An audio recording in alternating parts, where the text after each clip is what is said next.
Hi there folks, back again for another video. In this one we're going to be looking at the contents of the Master and Commander starter set for Black Seas, which is the Age of Sail battle game by the folks at Warlord Games.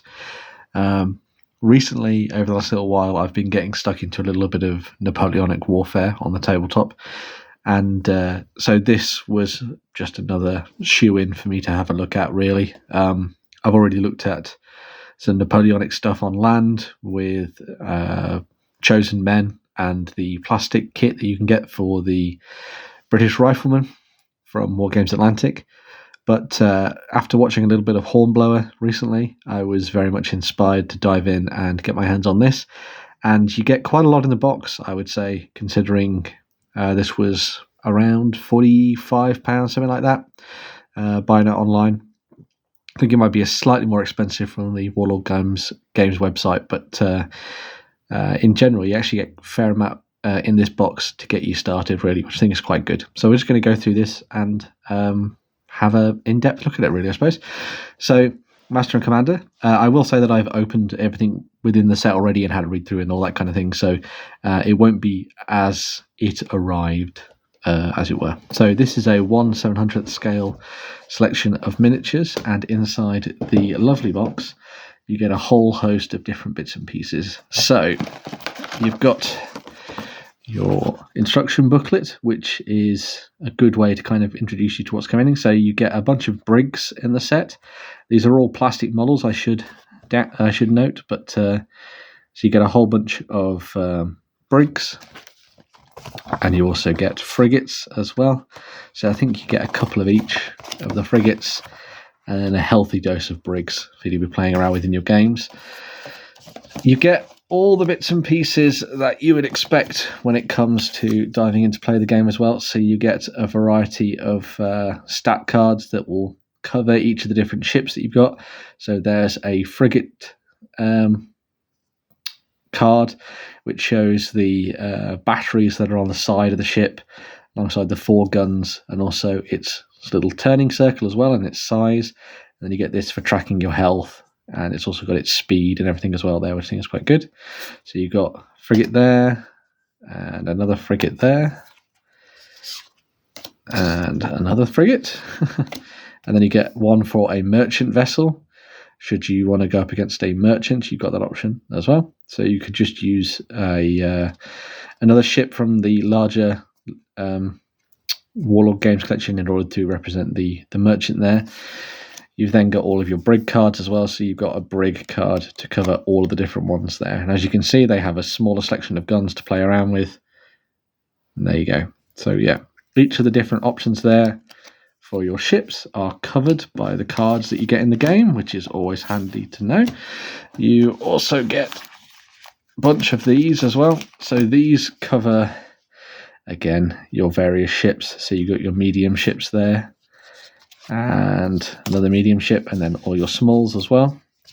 And these are designated to covering the frigates and the brigs that you've got, and these basically show what level of sail your ship's at, which dictates how far they can move and the various turning circles they can do. You also get some clips that go on the top of your card and the bottom as well, just to show your health and stuff like that. Now, a lot of people, well, it's said that you put these underneath your ships in the game, but on a Let's Play that we did over on Tabletop between Jerry and Lance, they decided to keep the amount of frippery just sort of like on the table and all the bits and pieces, that you can take these and just sit them next to your ship card. So what they were doing, obviously this isn't tied to the right ship here, but they were just putting this next to the ship card, and then they were just moving it up or down dependent on what level of sail they were at, and that would just dictate what was going on without cluttering up the table with all sorts of bits and pieces. But I'm yet to play it myself, so we'll see how much of a nuisance it is, but it sounds like a good idea to me. I also get a whole bunch of other bits and pieces. So you get your ratlines sets as well. So it's hard to do ratlines on your ships, and so they've given you this little set which you can use to just stick. It's just mounted on plastic, as you can see here. So you just cut them out and add them to your ships. So there's all your rat lines, because they're just a pain in the ass to make otherwise, really. You also then get all of your various paper banners and things that you'll need. So you get pirate ones, but you also then get all the stuff you'd need to play the Royal Navy on the tabletop. So you got your various options there for brigs, third-rate ships, frigates, and first-rate ships. And this again is just paper. So you cut this out and then you wrap it around particular areas of the ship that you need to have flags. Again, there's some nice guides for how to do that in the rulebook, which we'll look at in a second. You also, because this is you can kind of focus on the Napoleonic period with this. There's also one for the French, and again you get brigs, third rates, frigates, and first rates for the French Navy, alongside more privateer pirate flags as well. There's even merchant flags, which I think is quite cool. Sticking with accessories, let's go through those. So you get your sails, which come in dark and light. So you can use these rather than using canvas or paper to do your sails, wherever they might be. So that's a nice little addition there. And I've seen some people do some very nice stuff with this. And also, this is quite handy because it actually marks where each of these needs to be. So this is for the mainsail. This is for your foresail. So as you can see, frigates and brigs underneath, which is very good. Handy little bits and pieces there. Oh, look, this was packed by Morella. Thank you, Morella. Probably get rid of that now. You also get a few extra bits. So if you are a glutton for punishment, they'll also give you a set of black string thread so that you can do the rigging on your ship. Who would do such a thing? Sounds like a terrible business to me. You also get a variety of cotton wool that comes in different colours. So you get black, you get fire, and you get white. So you can just tear these bits off and use them in games to represent when a ship is fired or if it has taken on damage throughout the course of the game. Nice little bits there. You also get your variety of dice, so you get D6s, which are handy, but then you also get a section of D10s, and the colour coding of the D10s equates to the guns that you get on the ship. So you'll see that you get like main cannons and then smaller ones as well. That allows you to roll multiple dice at the same time and just colour code them to the various guns on the ship so that you can just do it all in one go rather than having to roll separately each time as you go through. Now we come to the main business of these. So as you can see, 1, 2, 3 frigates for you to be playing around with. So you can have all of these designed for one fleet if you wanted to, or you could play around with these and turn them into one fleet, 2 fleets, whichever way you wanted to go really. So you get the 2 sides of the hull, as you can see there. You get a selection of different options for the back of the ship and also different options for the front. You then get the deck itself, the main deck. And as you can see, that sort of slots in, and you get the backs of the cannons, and then the tops of the fronts of the cannons are represented going through the holes on the side there, the hatches on the side. So you get the masts and all that goodness as well. So everything just slots in there. You've even got lifeboats and stuff as well that you can attach to the side, which is a nice little addition.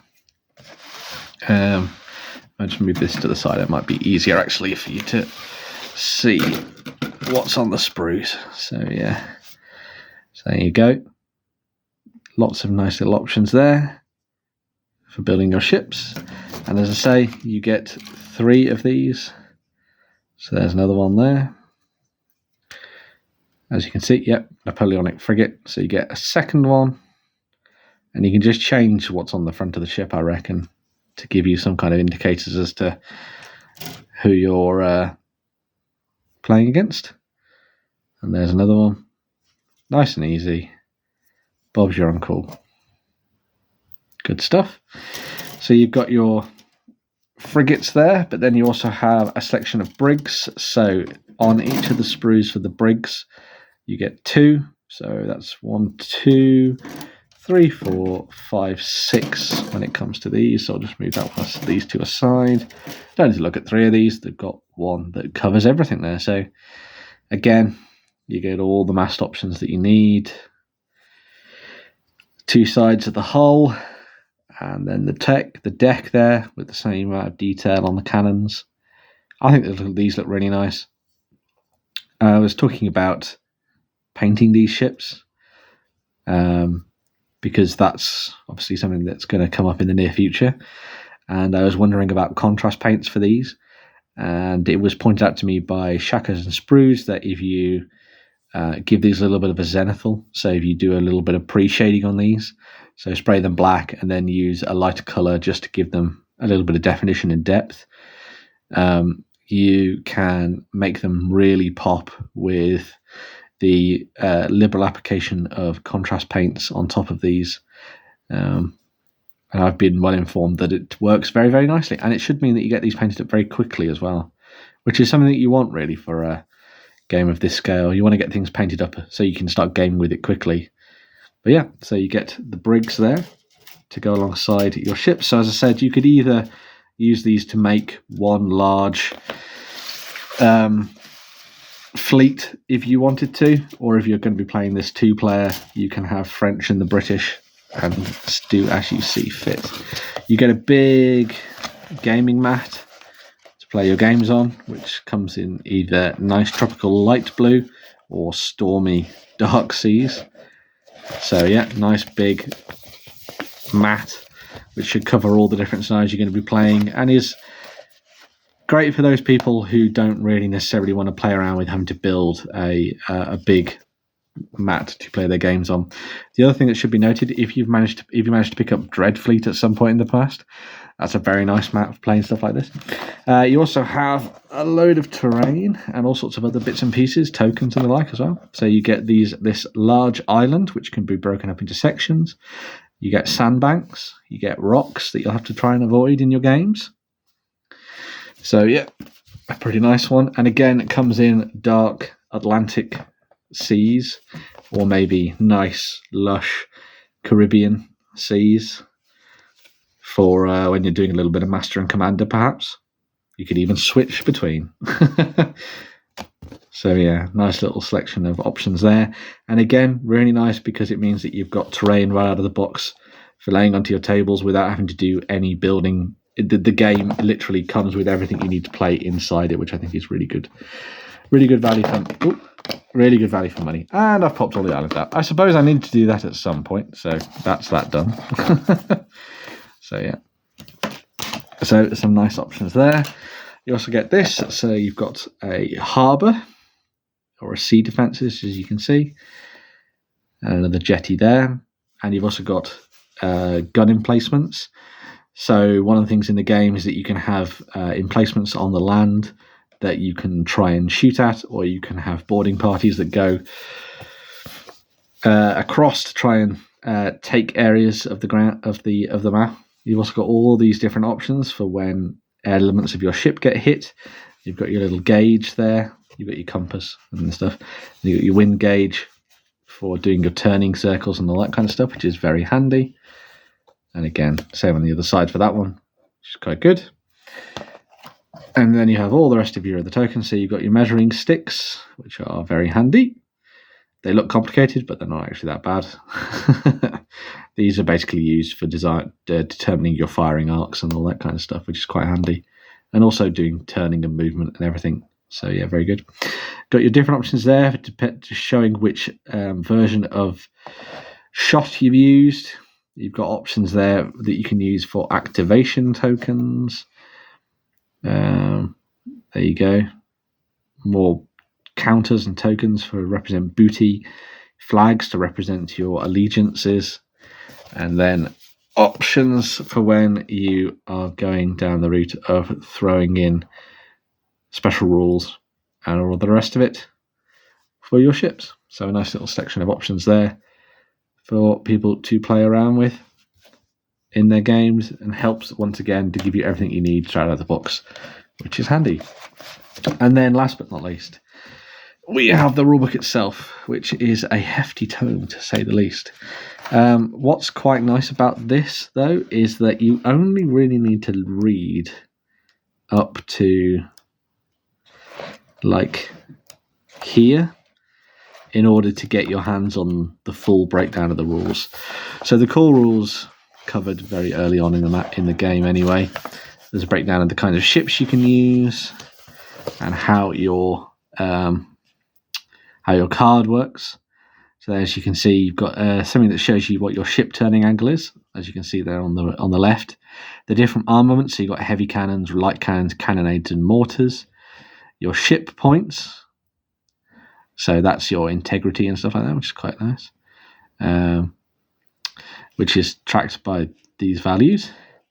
You've then got your rate of knots, so that's how fast you move on the tabletop. And then you also have your break value, which will be very handy depending on if you surrender or not. And then the other thing that's quite nice is that your ships come with different crew types, which will give you different benefits in the game when it comes to doing certain actions and stuff. There's a breakdown of what all the tokens do. A nice sort of showing as to how to use dice, set up your first games, and then a breakdown of the turn. So this is one of the things that I really quite like about Black Seas, is the way that initiative is decided. So in the game, you work out which way the wind is coming, and then you use the weather gauge to determine who acts first. So depending on where the wind is coming from, you activate ships in the order that it hits them. So in this one, you can see that the wind would hit this ship first, so that goes first, then second, third, fourth, fifth, etc. And that's to represent that when the wind is with you, you're obviously going to be benefiting from that a lot earlier in the turn, which I think is quite nice. There's also a note on skill tests, which will be handy when you're doing certain things as well. This then leads to movement itself. So you can use the wake marker as they showed there, but I know a lot of people just put them to the side of the card, and then that gives you an idea of how you measure and moving around. Now this is quite interesting as well. So turning is fairly simple and self-explanatory, and just uses that little tiny gauge that we saw that represents the ship's wheel. So you just use that in order to move your ship, and depending on the speed that you're going, you'll get a number of turns either at the end of all of your movements, at the end of one of your movements, etc., etc. Obviously, if you're anchored, that's another thing entirely. But there are also, you saw later that there were additional rules for how to govern the direction of wind and how that works in the game. What's quite nice is that depending on the wind, where the wind is coming from, that determines what kind of moves you can make and the level of sail that you can go at. So if the wind's behind you, then of course you can go at full sail. If it's coming from the left or right, then you can only go at battle sails. So that's to represent you having to kind of tack and move in order to get into the beneficial position to use the wind. If it's coming straight towards you, you must either anchor or try and tack. And tacking is where you use a skill test, as you can see there. And your skill test success is determined by the skill of your crew. So if we go back to this, so we can see that a inexperienced crew requires a 6, a regular crew is a 5 or a 6, or a veteran crew is a 4, 5 or a 6. And so you're very much in wanting to try and maneuver yourselves into the right place to use the wind to your advantage, because if you have to try and do something based on your based on a skill test or tacking and things, it can end up in some sticky situations because you do take damage from having to stop too suddenly. Shooting also nice and easy to do. So at a base value, shooting is done, I think it's on a 5, I think it is. But then from there, you then work out, there you go. So yeah, 5 or less on a D10 is your base value to hit. And then what you do is you look at the table here to determine what you need. So If the target is over 10 inches away, then the modifier goes down by 2, so it would become a 3. If, for example, it's point blank range, then it's +2, so it would go from a 5 to a 7, and that's what you'd have to get underneath, which is quite good. And it's equal to or below, which is very handy.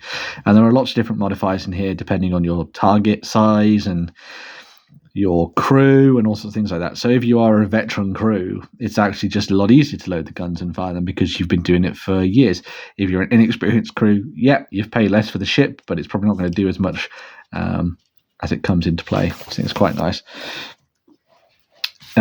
You've got your damage that you can do to different ships. There's critical hits that are scored on roll of a 1 to either the base, the hull of the ship, or the masts and things. Options for evading, what happens when you collide, boarding action rules as well. So that's one of the things you can do with ships, is that sometimes you don't want to necessarily blow them out of the water, and in some cases you just want to make sure that you capture them for your relevant navy, and so you've got a nice little breakdown of how to do that. And then here's where you have some of the additional rules that you can get into the game. So you probably won't want to be playing with these up until maybe diving into your second, third game.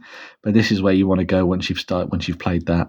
So you've got additional rules there. So you've got ships on fire, repairs, raking fire, so shooting broadsides down the front or back of a ship, which is just brutal to any ship. Striking the colours, so when you break. Different ammunition types. So these will allow you can load various different types of ammunition into your cannons and use those to blast the hell out of your opponents, like Red Hot Shot, which is all about setting things on fire. And then you've got a first couple of scenarios here, which are played out using the contents of the game. So these ones can all be played using the core rules and everything you get in the Black Sea set. So it gives you an idea of the kind of ships that you're going to be using for it. So, for example, this one is just 2 ships. It's a 5th rate ship in each zone fighting against each other. And this one is a little bit more complicated. So you get a merchant ship. You can use a spare 5th rate ship to represent it. And then on the other side, you have privateers. So you get 3 brigs that are sailing up to try and take it out. So pretty awesome stuff. And then you have a 5th rate defending them, which I think is quite cool. So a nice couple of games straight ahead that are a little bit different from what you'd normally have in a game, I think, where you start to play out with objective-based stuff straight away, which is quite good because you don't want to just be shooting each other to blow them to pieces. You want to try and do something a little bit different, really. More advanced rules for damage ship. You've got this one for when ships move into position to get fired upon. So if something moves into your line of sight, you can effectively fire at them, which I think is quite cool. A more realistic take on wind movement. I looked at this and was like, which looks complicated to say the least, but there we go. Rules for squadrons, so your smaller vessels. Musket fire, so when you were close enough, you could have your naval soldiers shooting over the sides. Additional options there for terrain and weather and how that all works, and smashing up against different things, your weather conditions, and then a whole bunch of additional scenarios.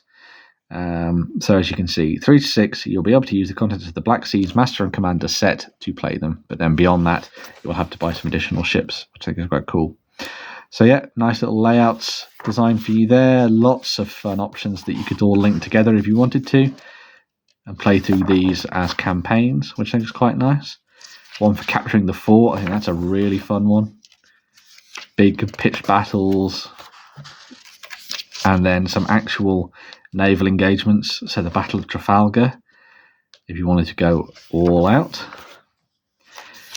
The American War of Independence, French Revolutionary Wars, the Napoleonic Wars, the War of 1812 through to 1815. And then this is where you get to see lots of the background information that they've put into the book. So you've got this guide to the different types of ships that you can have. So you can start to learn your ship terms when you're sailing on the tabletop. Different explanations of how the sails worked and why they were named as such.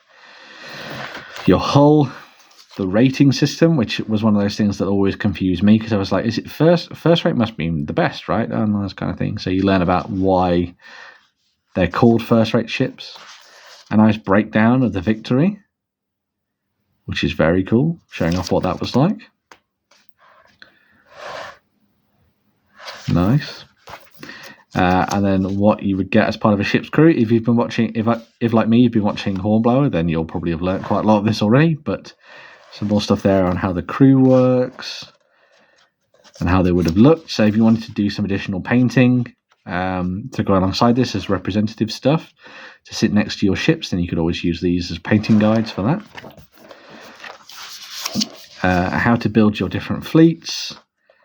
So as you can see, fun options there. I think that was there. Yeah, there you go. So there's the upgrades that you can get for the ships, which is quite nice. All included in here, and then special rules for each of the different nations, and these obviously then change things to be a little bit more asymmetric. So the British get drilled, so they get a +1 to hit modifier when shooting, which is amazing, and also Admiralty. Each British ship can reroll 1 failed skill test per game, but you must accept the rerolled result. And you also get famous characters that can lead ships, as well as famous ships as well. French, so they get streamlined, so they can take the streamlined hull upgrade at 20. Double planking and aiming high, so they were good at shooting the hell out of your sails. Very nice. And some special characters. You've got the Spanish, who are heavily armed but out of practice, and the United States of America, who were also drilled but overfitted. I think it's quite a American thing to be. And then how to link your games into campaigns if you wanted to, which I think is quite a nice little addition here as well. Bonus upgrades there to see what would happen with your ships, how to link them with black powder games, and then also rigging a ship, which no one will ever do. And then how to paint your ships. So this is where your painting guides come in for doing extra bits and pieces. So that's how you'd paint a Royal Navy ship. Prepare your yellows, sir. And then there's the French with a little touch of blue. Obviously the British have got that nice little bit of red at the top, which I think is quite nice. So they're yellow with blue. The United States and the Spanish, who I think have amazing looking ships, especially with the white accents on the back. I think that's really nice. But the red hulls are also very cool. But yeah, ships can be essentially whichever colour you like, really, because it's your hobby. But I really like that they've sort of gone to detail of putting all that together, which is really good. And then a little bit of a bit to do your reading, and there's a quick reference sheet, which is always very, very handy to have when you're playing a game. Essentially, that would do a lot of the work for you, really. But yeah, really nice book, really fun set of rules. Should be quick and easy to play, as I said. I think one of the things that's quite nice about this is that it is a fast-paced game. It feels like it's been designed so that you can dive in and have fun with it very, very quickly. And I think if you're coming into the naval wargaming scene, this is potentially a good one to start with. Obviously, there are other games out there that are equally as good. So you've got Oak and Iron and stuff by the folks at Firelock Games. But Warlord tend to do very good rule sets for getting people invested in periods and historical wargaming in general, really. So I think this is definitely worth checking out. So yeah, we've had a little bit of a look through the contents of the box there. Talking about the models and the tokens, and then also flick through the rulebook. Let me know what you think down in the comments below. I think I'm going to do both a French and English fleet, so I'm going to split things down the middle, give them maybe one frigate each, keep one separately as a little bit of a merchant ship, or maybe just have the Royal Navy get 2 frigates, because I think that makes sense to me as an Englishman. And then split the brigs down the middle, really, I suppose. But yeah, I'll probably come back in another video and sort of talk a little bit about the painting of the brigs and the frigates and how I've been getting on with that. And this seems like one of those games that could be really fun to do like a Let's Play for, actually. because it's all very self-contained and everything comes in the box for you to use, and it should be very easy to play and quite quick as well. So we shall see. I make no promises. But yeah, Black Seas. Let me know what you think in the comments down below. Make sure to like, share, subscribe, do all that good stuff, and get stuck in and tell me what you think about the game if you've been playing it for a while. I know some people have been egging me on to dive into this one, so I will definitely be giving it a look. Yeah, let me know down in the comments what you think, and I'll chat to you folks in the next video very, very soon. Bye for now.